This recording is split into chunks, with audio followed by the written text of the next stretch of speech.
Pour titre de leur conférence débat, les organisateurs avaient choisi de poser une question. Les jeunes boivent, tout le monde s'en fout?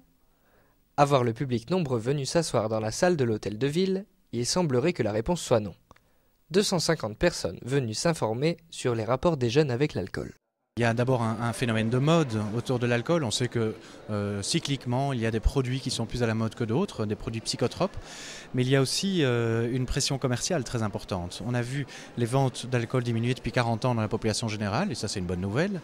Mais par contre, on voit du coup que les producteurs d'alcool se retournent vers d'autres publics qui traditionnellement buvaient moins, c'est-à-dire les femmes et les jeunes. Au rajeunissement et à la féminisation des consommateurs d'alcool s'ajoute le phénomène de binge drinking qui consiste à boire pour atteindre au plus vite l'ivresse. Une tendance inquiétante qui place la bouteille comme un élément banal. Les alcooliers quant à eux profitent du phénomène en proposant des produits spécialement destinés aux jeunes. Un contenant comme celui-ci est fondamental d'alcool. Donc évidemment vous pouvez avoir le jaune, le vert, le bleu. Je connaissais pas du tout, je connaissais l'alcool en tube mais les pommes-potes, non je connaissais pas du tout. Mais ça m'a donné envie d'essayer. De voir, d'en acheter pour voir ce que c'est dedans, point de vue curiosité. Après de là en consommer tout le temps, peut-être pas quoi, mais ça attire ma curiosité. Pour information, la gourde représente tout de même l'équivalent de 2 duvels et demi. Pari gagné donc pour les publicitaires qui visent un public de plus en plus jeune. En moyenne, l'âge du premier verre d'alcool se situe autour de 15 ans et même si elle reste majoritaire chez les hommes, les alcooliers ont aussi pensé à la consommation féminine.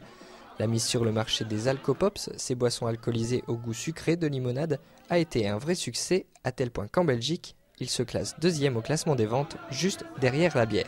Alors, inquiets les parents ?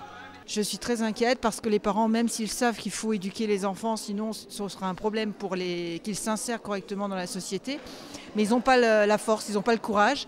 Et je dis, quels enfants fabriquons-nous? Quand je dis ça, il y a le mot fabrique. C'est la société de consommation dans laquelle on vit, quoi. Il faut lutter sans cesse contre cette société de consommation et ça c'est difficile. Une enquête démontre d'ailleurs que 80% des parents sont au courant et d'accord que leur enfant consomme de l'alcool. La prévention est une chose, l'action en est une autre. Beaucoup attendent des décisions des instances compétentes dans un pays où la législation reste floue et où l'alcool est 13% moins cher par rapport aux tarifs européens.